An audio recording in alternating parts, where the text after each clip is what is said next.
రాష్ట్ర వ్యాప్తంగా counting process start అయింది. తెలంగాణలో ఉన్న మొత్తం 116 మున్సిపాలిటీలు 7 కార్పొరేషన్లకు సంబంధించిన కౌంటింగ్ ప్రాసెస్ మొదలుపెట్టారు. ముందుగా పోస్టల్ బ్యాలెట్కి సంబంధించిన ఫలితం మనకి వెల్లడయ్యేటువంటి ఆస్కారం ఉంది. దానికి సంబంధించిన కౌంటింగ్ ప్రాసెస్ ముందుగా స్టార్ట్ అయింది. సహజంగా జనరల్ ఎలక్షన్స్లో ఏ రకమైనటువంటి ప్రక్రియ ఉంటుంది, అదే పద్ధతిలో ముందుగా పోస్టల్ బ్యాలెట్కి సంబంధించినటువంటి ప్రాసెస్ ముందుగా వాటిని లెక్కించిన తర్వాత అప్పుడు కట్టలుగా కట్టినటువంటి బ్యాలెట్ పేపర్లను లెక్కించేటువంటి వచ్చేటువంటి ప్రాసెస్ వాటికి సంబంధించిన ఫలితం మనకి రాబోతోంది. ఎన్నికల సంఘం ప్రత్యేకించి దీనికి సంబంధించి అన్ని రకాలైనటువంటి ఏర్పాట్లు పూర్తి చేసింది. ఎన్నికల సంఘం నుంచి రాష్ట్ర ఎన్నికల సంఘం కార్యాలయం నుంచి మా ప్రతినిధి ఇలేంద్ర మనకి ప్రస్తుతం లైవ్లో జాయిన్ అవుతున్నారు. ఇలేంద్ర, ఏ రకంగా ఉంది? వెబ్కాస్టింగ్ ఆల్రెడీ ప్రతిసారి పెట్టినట్టుగా ఈసారి కూడా పెడుతున్నారు. ఫలితాలు సాధ్యమంత త్వరగా రావడం కోసం ఏ రకమైనటువంటి ఏర్పాట్లు ఎన్నికల సంఘం చేసింది?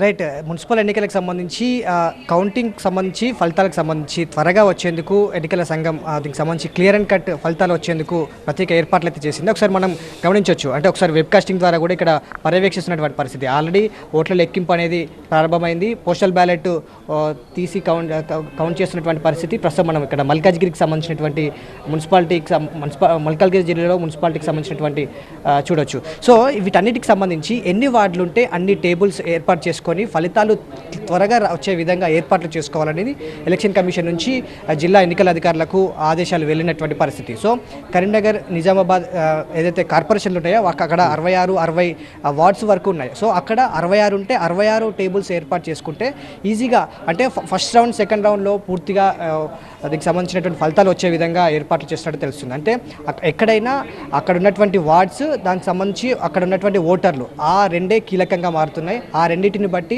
టేబుల్స్ ఏర్పాటు చేసినటువంటి టేబుల్స్, అక్కడ పోలైనటువంటి ఓట్లను బట్టి ఫలితాలు అనేది చాలా ఈజీగా వచ్చే విధంగా ఏర్పాటు చేస్తారు. సో ప్రస్తుతం మనం ఎగ్జాంపుల్ మాట్లాడుకుంటే అలంపూర్ దాదాపుగా 7,000 ఓట్లు ఉంటాయి. అక్కడ 10 వార్డులు ఉన్నాయి. 10 వార్డులలో ఒకటి ఏకగ్రీవమైంది కాబట్టి 9 వార్డులే ఉన్నాయి.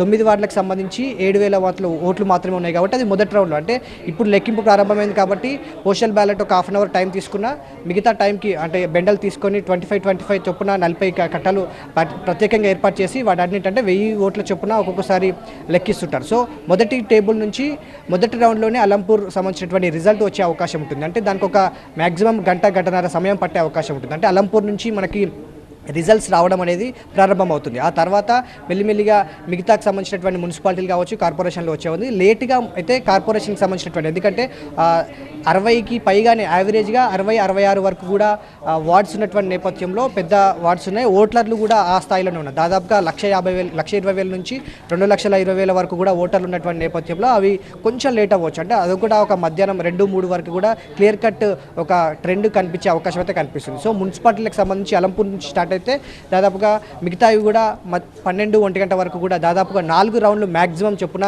ఈ ఓట్ల లెక్కింపు అనేది కంటిన్యూ అవుతుంది. సో 4 రౌండ్ అయిపోయేసరికి పూర్తి ఫలితాలు కావచ్చు, లేదనుకుంటే ఒక ట్రెండ్ ఎవరికి ఎక్కువ అవకాశాలు ఉన్నాయన్న అంశాలకు సంబంధించి కూడా క్లియర్ కట్గా ఒక ట్రెండ్ బయటికి వచ్చే అవకాశం అయితే కనిపిస్తుంది. వెబ్కాస్టింగ్ ద్వారా ప్రతిదీ కూడా మానిటరింగ్ చేస్తున్నారు. కౌంటింగ్ సెంటర్ దగ్గర కావచ్చు, బయట కావచ్చు ఎట్లాంటి పరిస్థితి ఉందనే అంశాలకు సంబంధించి ప్రస్తుతం ఎన్నికల కమిషన్ సంబంధించినటువంటి అధికారులు, ఇటు కమిషనర్ కావచ్చు, సెక్రటరీస్ కావచ్చు, వీళ్ళంతా కూడా వెబ్కాస్టింగ్ ద్వారా పరిశీలిస్తున్నారు. అక్కడ ఏదైనా డౌట్ కనిపిస్తే వాళ్ళు ఇక్కడ నుంచే ఫోన్స్ చేసి అక్కడ ఉన్నటువంటి రిటర్నింగ్ ఆఫీసర్తో మాట్లాడుతున్నటువంటి పరిస్థితి కనిపిస్తుంది. ప్రస్తుతం మనం వెబ్కాస్టింగ్ని ఫుల్ ఫ్లెడ్జ్గా ఇక్కడ నుంచి కమాండ్ కంట్రోల్ నుంచి ఎన్నికల అధికారులు పరిశీలిస్తున్నటువంటి విజువల్స్ మనం ఎక్స్క్లూజివ్గా చూస్తున్నాం. దీనికి సంబంధించి అన్ని, అంటే 100% వెబ్కాస్టింగ్, ఓటింగ్ రోజు 100% వెబ్కాస్టింగ్ ద్వారా వీళ్ళు ఎలా అయితే ఇక్కడ నుంచి మానిటరింగ్ చేస్తారో అదేవిధంగా కౌంటింగ్ సంబంధించినవి మ్యాక్సిమం ఎక్కువ ప్రతి ఎన్నికలో వీడియో టెలికాస్టింగ్, లైవ్ టెలికాస్టింగ్ ఉంటుంది. కానీ ఈసారి సీసీ కెమెరాల మానిటరింగ్ ద్వారా పూర్తి స్థాయిలో ఎలక్షన్లకు అయితే ఎట్లాంటి వెబ్కాస్టింగ్ ఉంటుందో, అదైతే పోలింగ్ స్టేషన్ నుంచి ఎట్లాంటి సీసీ కెమెరా మానిటరింగ్ ఉంటుందో అలాంటి మానిటరింగ్ ఇక్కడ చాలా స్పష్టంగా కనిపిస్తుంది. ఒకసారి మనం విజువల్లో చూడొచ్చు. దాదాపుగా ఇక్కడ ఈ రూమ్లో దాదాపుగా 7-8 స్క్రీన్స్ ఏర్పాటు చేసి ప్రతి దగ్గర ఏమవుతుందనే అంశాలకు సంబంధించి కూడా పర్యవేక్షిస్తున్నటువంటి పరిస్థితి. ప్రస్తుతం మనం రంగారెడ్డి జిల్లాకు సంబంధించినటువంటి చేవెళ్ళ మున్సిపాలిటీకి సంబంధించి మనం చూడొచ్చు. ఎక్కడికక్కడ ఏర్పాట్లు అయితే చేసుకున్నారు.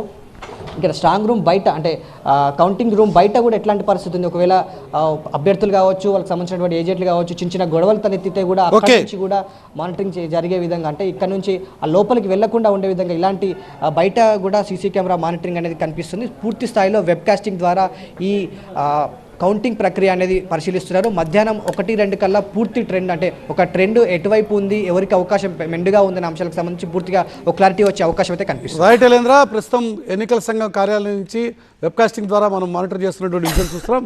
ప్రస్తుతం మీ స్క్రీన్ మీద చూస్తున్నటువంటి విజువల్స్ ఉమ్మడి నల్గొండ జిల్లాకి సంబంధించినటువంటి కౌంటింగ్ ప్రాసెస్కి సంబంధించిన లైవ్ విజువల్స్ అవి. ఇప్పటికే ఆల్రెడీ పోస్టల్ బ్యాలెట్ని లెక్కించేటువంటి కార్యక్రమం మొదలుపెట్టారు. అలాగే బండిల్స్ని స్ట్రాంగ్ రూముల నుంచి తీసుకొచ్చిన తర్వాత వాటిని 25 చొప్పున కట్టలు కట్టి ఆ తర్వాత బ్యాలెట్లని లెక్కించేటువంటి ప్రోగ్రాం జరుగుతుంది. ఎలక్ట్రానిక్ ఓటింగ్ మిషన్స్తో అలవాటైనటువంటి ప్రక్రియ ఈసారి అందుకు భిన్నంగా బ్యాలెట్ పేపర్ ద్వారా మున్సిపల్ ఎన్నికలు జరుగుతున్నాయి కాబట్టి ఫలితాలు రావడం కొద్దిగా ఆలస్యం అయ్యేటువంటి ఆస్కారం ఉంది. ముందుగా ఫస్ట్ ఫలితం రావడానికే కొంత సమయం పడుతుంది. ఎందుకంటే ముందుగా బ్యాలెట్ బాక్స్ ఓపెన్ చేసిన తర్వాత అక్కడ ఉన్నటువంటి బ్యాలెట్లన్నింటి కూడా 25 చొప్పున కట్టలు కట్టి ఎంతమంది అభ్యర్థులు ఉన్నారో అన్ని టేబుల్స్లో వాటికి సంబంధించినటువంటి బాక్సులు ఏర్పాటు చేసిన తర్వాత ఒక్కొక్క అభ్యర్థికి ఒక్కొక్క ఓటుని కేటాయించుకుంటూ వచ్చేటువంటి పరిస్థితి, వచ్చిన ఓట్లని సెగ్రిగేట్ చేసేటువంటి పరిస్థితి ఉంటుంది. మళ్ళీ వాటిని తిరిగి లెక్కించేటువంటి కార్యక్రమం. ఈ రకంగా దశల వారీగా మొత్తం ప్రాసెస్ జరుగుతుంది కాబట్టి కొంత తొలి ఫలితం రావడానికి ఆలస్యం జరుగుతుంది. కానీ